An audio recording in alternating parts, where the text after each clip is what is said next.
Hey guys, hello one last time from Mackinac Island, Michigan. Tonight is my last night performing here and then I will be back home. And when I get back home, I'll have access to my computer and editing software. So hopefully some better edited and more creative videos coming in the near future. But for today, I am going to do an advanced tutorial for the song Autumn Leaves. And I would call this more of a song walkthrough. So I got this idea from one of my Patreon patrons who requested basically this for another song. So the idea is that I'm gonna go through the song, I'm gonna show how I play it and just sort of talk through my thought process on, why I play a certain voicing or any other notes, I guess. So the song is Autumn Leaves. I can't put chord diagrams up on the screen, so instead I'm going to use a shorthand where I just say the fret numbers. So for example, this G chord would be 0, 0, 0, 3. This G chord would be 5, 4, 3, 3, and so on and so forth. And also, please don't judge me for the mayhem in this room right now. Like I said, I'm getting packed up and ready to go home. So shorthand.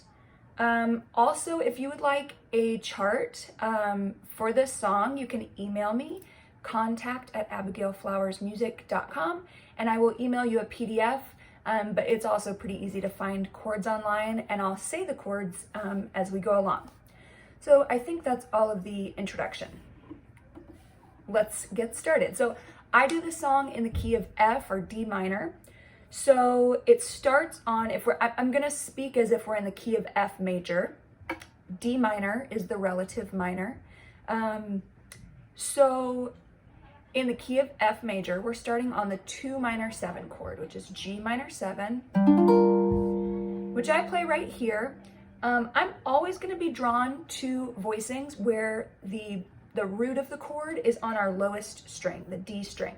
So in this shape, we've got a G on the lowest string. So for a G minor 7, I'm very happy with that. That flows very naturally into the next chord, which is C7. So the G minor 7 is 5, 7, 6, 6, and I do bar across with my middle finger. And then C7, that's a very basic shape, 5, 5, 5, 6, barring with my pointer. You could also do that with your ring finger and kind of brace with your middle finger if you're still working on the bar chords. And then we're gonna go to an F major 7. So it's very natural to go right here. That's 3, 5, 5, 5. And again, you'll hear my neighbors throughout the video. Again, we've got an F here on the lowest string. So I love this voicing. And then it's a very natural transition into a B flat major 7. So my pointer has stayed on the same fret. When you're doing this F major 7, really the only one that you need to worry about is the D string. But when I'm going from F major 7 to B flat major 7, it's nice to just be barring across already. And with this shape, of course, you can use your pinky here or your ring, or if you couldn't use your middle finger. Okay, so far we've got G minor 7, C7, F major 7, B flat 7, and then we're going to an E minor 7 flat 5, or E half diminished. So that's 2, 3, 3, 3. And this is actually a variation of the same, our root is on the D string. So this chord and this chord and this chord, they're all related, even though they have different chord qualities. They're all sort of variations of each other. So from our E minor 7 flat 5, we go to an A7. So that's the same shape we used up here, but now it's at 2, 2, 2, 3. This is a spot where you could also do an A7 flat 9. And all you do to make a dominant 7 chord into a flat 9 chord on baritone ukulele is that you raise the root a half step. And in this case, my root is on the G string. So in order to make that an A7 flat 9, I would go 2, 3, 2, So this A7 flat 9 shape, if you use that, this shape doesn't actually have a root in it, but our ear kind of fills in the gap. So far, G minor 7, C7, F major 7, B flat major 7, E minor 7 flat 5, A7 or A7 flat 9 to D minor. So that is 7, 7, 6, 5. And I sort of instinctively bar across here, even though I don't need to, like I could just be playing that. But I'm barring across because I know that I'm going back to this shape, the G minor 7. So when I bar across, my pointer and middle fingers are already in place for the next chord. So then that repeats, so do do do do do do do do do do do do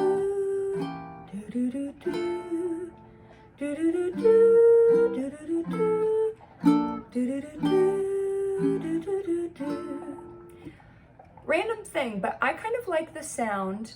So this is an A B A song form, I think, something close to that. But A B something else. I think it's AABC. This is a very organic, raw video here. You get to see my thought process.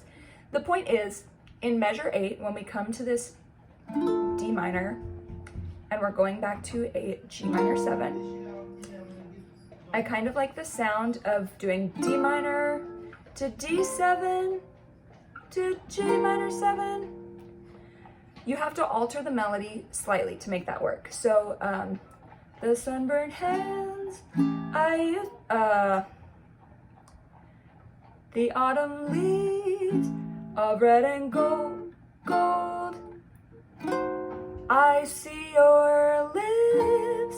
So instead of I see your lips, I would change it to I see your lips if you want to do the D7 there. I think it sounds kind of spicy. So you repeat that. Since you went away. So we already know this shape. It's our E minor 7 flat 5. So again, that's 2, 3, 3, 3. Since you went away, the days grow long. So E minor 7 flat 5, A7 or A7 flat 9 to D minor. And that's a minor 2-5-1. So even though we're thinking of this in the key of F major, so in that case, D minor would be the 6th minor chord. If you can kind of set that aside for a moment, E minor 7 flat 5, A7 to D minor, that's a minor 2-5-1. So if D minor was our 1, E minor 7 flat 5 is our 2 minor 7 flat 5, A7 is our 5-7, D minor is our 1 minor. And this song, the beauty of this song is that it's like a case study in 2-5-1s.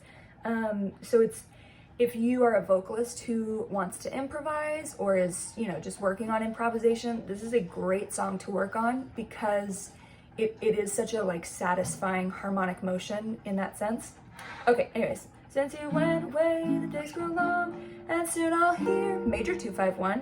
So G minor 7, C7 to F major 7 again. And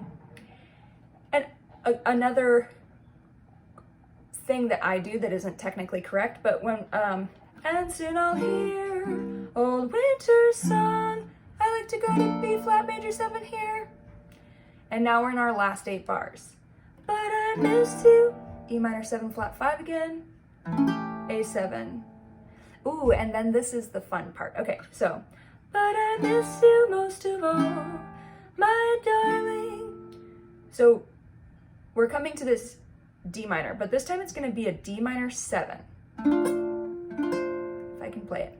So what we've done is this shape, that's the 5th, that's the root, that's the flat 3 or minor 3rd, and that's another 5. We're taking this 5th, so that's the note is A, and moving it up to a C, which makes it a D minor 7 instead of just a D minor triad. So so anyway, that's 7, 7, 6, 8, and you can do that with ring or pinky. I would actually do it with pinky because where we're headed, you will be using your pinky on this string in the next chord. So D minor 7, G7, C minor 7, F7. So it's the same shapes. D minor 7, 7, 7, 6, 8, G7, 5, 7, 6, 7. Then it's just the same pattern, 2 frets down. 5, 5, 4, 6, 3, 5, 4, 5. See, my knuckle is collapsing here, which is, it's fine. Nobody cares. But it would, ideally, we want to keep fingers rounded as if we are holding an imaginary ball. It's just better for your hand. Okay. So let me think. Miss you most of all, my darling, when autumn leaves start to fall. So it's just that same minor 2, 5, 1. All right, that's basically it for autumn leaves. The one last thing you'll notice, the first few chords. My pointer stays where it is. Pointer stays where it is. Pointer stays where it is. And now we're in a new spot. But it's just sort of elegant how that works. It's like a visual representation of the circle of fifths. I think it's really nice. Please let me know if you have questions. Please let me know if this was helpful to you, or, you know, for advanced baritone players, what else would you like to talk about? What else would you like to learn? Thank you so much for watching. And of course, you are always welcome to join me on Patreon. That's patreon.com/AbigailFlowersMusic. I share chord charts, I do tutorial requests, stuff like that. So thank you so much for watching.